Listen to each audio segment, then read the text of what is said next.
যিহেতু যোৱা 19 তাৰিখে যি মহাপলয় নামি আহিছিল, বানে যি সবিশেষ ধ্বংস কৰি দিলে, তাৰ আপোনালোকৰ মূল কাণ্ডাৰী মূল মুখ্য মানুহকেইজন আপোনালোকক চিনাকি কৰি দিব বিচাৰিছো। ৰাইজে বুজি পাওক যে সেই মানুহকেইজনৰ জড়িত কাৰণেই যে এই মহাপলয় ইতিমধ্যে নামি আহিছিলে।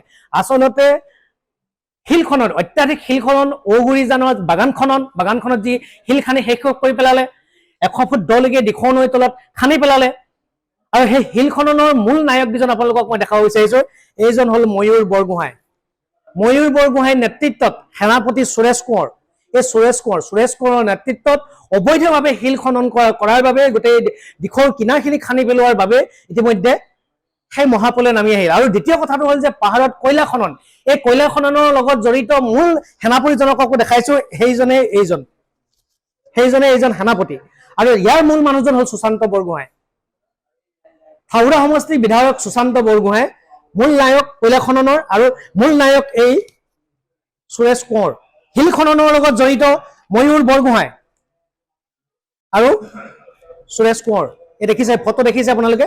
গতিকে আপোনালোকক আহ্বান জনাইছো, ভুক্তভোগী ৰাইজক আহ্বান জনাইছো, অসমৰ বিভিন্ন প্ৰান্তৰ মানুহক আহ্বান জনাইছো, যাতে বিহুবৰৰ শিল খনন বন্ধ হ'ব লাগে। আৰু যি কয়লা খনন, যি 3খনকৈ গেট আছে, নিমনাগড় গেলেকী যিখন 3খনকৈ ইতিমধ্যে গেট আছে, এই গেটেদি ইতিমধ্যে কয়লাত পাৰ হয় আৰু চিণ্ডিকেটত পইচা লয়। আৰু গতিকে লৈ পেলাই এইবিলাক বন্ধ হ'ব লাগে।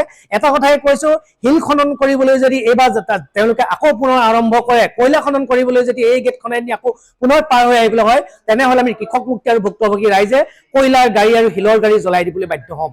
গতিকে আমি ময়ূৰ বৰগোহাঁই, সুৰেশ কোঁৱৰ, সুশান্ত বৰগোহাঁই, এওঁলোকৰ ওপৰত মুখ্যমন্ত্ৰী হিমন্ত বিশ্ব শৰ্মাই কি বিহিতমূলক ব্যৱস্থা গ্ৰহণ কৰে এয়া আচলতে চাব লাগিব। আৰু দ্বিতীয় কথাটো, তেওঁলোকৰ দলৰ হোৱাৰ বাবে হয়তো তেওঁলোকক ৰেহাই দিব মুখ্যমন্ত্ৰী হিমন্ত বিশ্ব শৰ্মাই। গতিকে মুখ্যমন্ত্ৰী পোনপটীয়াকৈ কৈছো, মুখ্যমন্ত্ৰী হিমন্ত বিশ্ব শৰ্মাক কৈছো, ময়ূৰ বৰগোহাঁই, সুশান্ত আৰু সুৰেশ কোঁৱৰ এইকেইটাক নাকি লগাওক, অন্যথা কিন্তু আমি কৃষক মুক্তি সংগ্ৰাম সমিতিৰ পৰা ৰাইজ কেতিয়াও ক্ষান্ত নাথাকিম। আৰু যাতে 19 জুলাই দৰে ভৱিষ্যতে আৰু পলয় নাহক, এনেকুৱা কাৰ্যবিলাক বন্ধ হওক।